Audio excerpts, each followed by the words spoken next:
فضیل ابن عیاض رحمه الله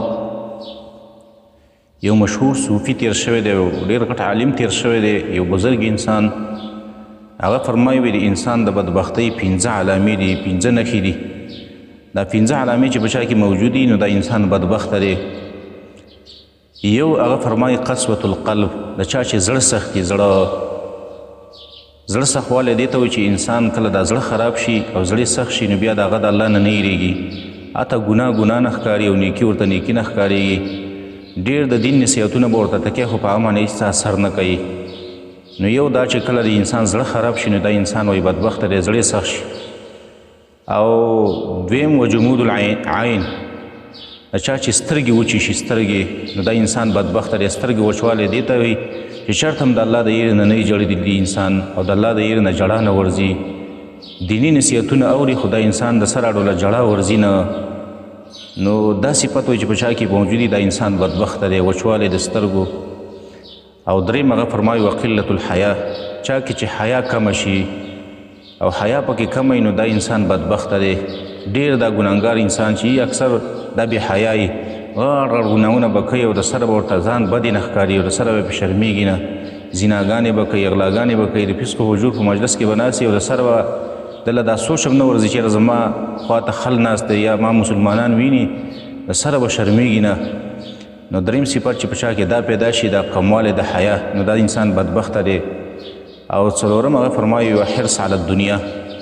حرص په دنیا باندې چا چې د دنیا سره حرص شروع کړي حرص دنیا دی ته وایي چې یو انسان 10 روپۍ وګټي یاره چې 100 مې ګټلې وې او چې 100 وګټي یاره 50 مې ګټلې وې یو ګاډی والي یاره چې 2 ګاډي مې اخیستې وې 2 ګاډي چې والي یاره چې 4 ګاډي مې وې او دا د یو بل حدیث نه هم ثابته ده الله تعالی فرمایي حدیث قدسي دی وایي بني آدم له که زه دا یوه کنده د سرو ډکه ورکړم نو بیا به وایي چې یاره 2 مې وې او که 2 ورکړم وایي به چې 4 مې وې لا یملأ فم ابن آدم الا التراب د بني آدم خوله نه ډکوي مګر خاورې ډکوي خاورې بني آدم نور خو هېڅ نه مړېږي مګر خاورو باندې به مړ شي چې کله انسان مړ شي او پنځمه علامه د بدبختۍ وي دا ده وطول العمل اوږده اوږده امیدونه کول اوږده اوږده امیدونه څه کال به دا کوم او کال له به دغه کوم او بل کال له به دا کوم او بیا به زوی له واده کوم او بیا به کور جوړم دا اوږده اوږده امیدونه دا کیدای شي د انسان په دې کال کې مړ شي خو امیدونه یې د دې نه سیوای د یو کال نه د زمانو امیدونه کوي یاره دا به کوم او دا به کومه دا 15 علامې هغه فرمایي چې دا په چا کې موجودې شي دا انسان بدبخته دی او داسې یو څو علامې نورې دي چې هغه رسول الله وسلم په حدیث کې راغلي نبی علیه الصلاة والسلام فرمایي سعد بن ابي وقاص رضی الله عنه په روایت باندې رسول الله صلی الله علیه وسلم فرمایي 4 من السعاده 4 نښې داسې دي چې هغه د نیکبختۍ دي خو د دې نیکبختۍ نه مراد نیکبختي د دنیا ده یعنی دا 4 کارونه چې په چا کې موجود شي دا انسان په دنیا کې یو قسمه نیکبخته دی یو رسول الله صلی الله علیه وسلم فرمایي المرأة الصالحه چاله چې الله پاک نیکه ښځه ورکړي دینداره ښځه دا سړی نیکبخته دی او دویم والمسکن الواسع چاله چې الله پاک پراخه کور ورکړي په دنیا کې رسول الله صلی الله علیه وسلم فرمایي دا انسان په دنیا کې نیکبخته دی او دریم نبی علیه الصلاة والسلام فرمایي والجار الصالح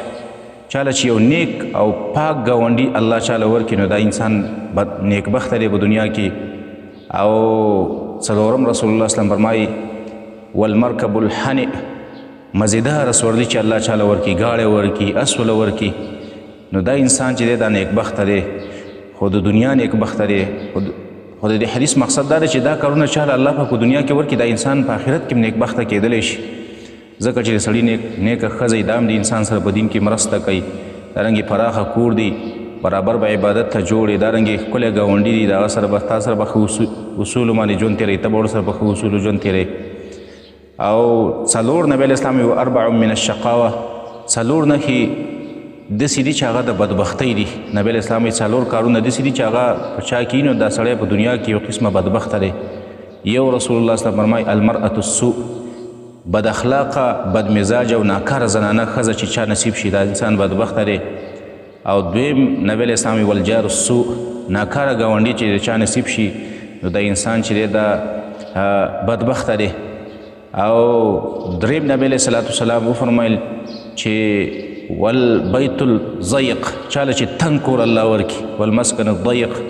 تنګ کور چې چاله الله ورکړي دا انسان بدبخته دی په دنیا کې او څلورم نبی علیه الصلاة والسلام فرمایي چاله چې الله پاک بیکاره سورلي ورکړي خو دا بدبختي دی کبي چې په حدیث کې په اخره کې ذکر شوي د دې نیکبختو دارنګې بدبختو نه مراد د دنیا او دارنګې د دنیا نیکبختۍ او دارنګې بدبختۍ مراد دي